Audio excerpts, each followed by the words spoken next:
reasons we went to 3 zones for Prototype 2 was feedback from the players. They really wanted a better visual world. They wanted a world that they could really be immersed in.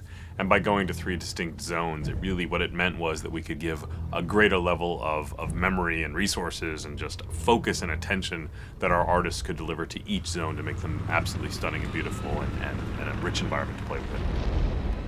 It's enabled us to provide the player with different challenges, different experiences, and give the player something unexpected whenever they progress forwards.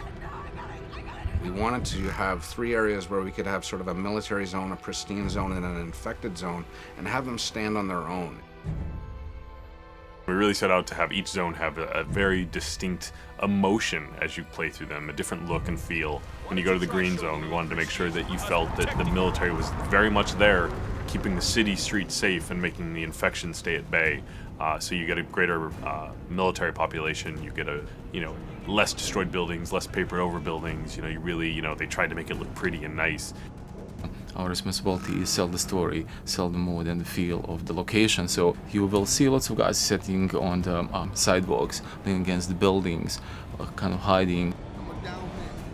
We also focused on having a dynamic exposure so that you could have dark areas and bright areas, and having the camera really adjust for that. So it didn't feel like this monotone area of just constant intensities. A lot of the threat that you find in the green zone is slightly more insidious. It's kind of hidden away.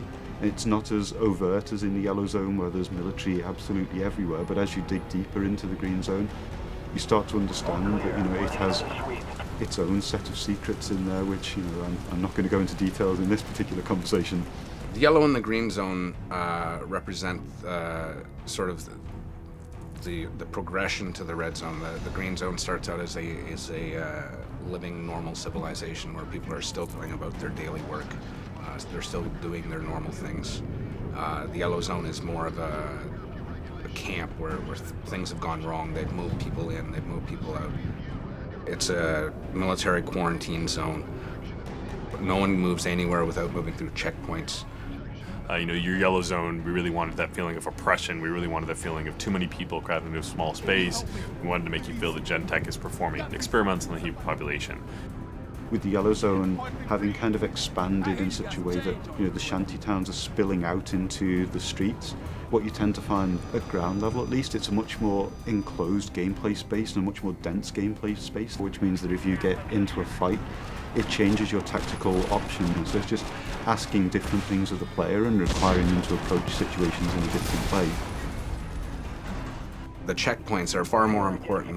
The places where the military lineup meets the protesters is a far more interesting space than just a space that's completely filled with military or a place that's completely filled with infected. So as you go through each zone, you really will feel, this is the heart of darkness. This is sort of the safe zone. And this is kind of the, overcrowded, too many people. And even the people within that, the general population, you'll feel what those people are feeling. When you get to the green zone, you've got people milling about much more naturally. And then when you get to the red zone, you're going to be hard-pressed to find just Joe civilian.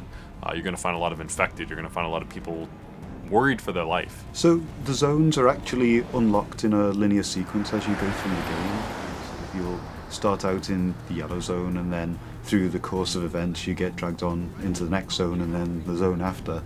But once you've unlocked any given zone, you're free to travel between them at will to complete any of the side missions or other content that you may not have finished there, or things that you want to go back to try and to improve your performance at, etc.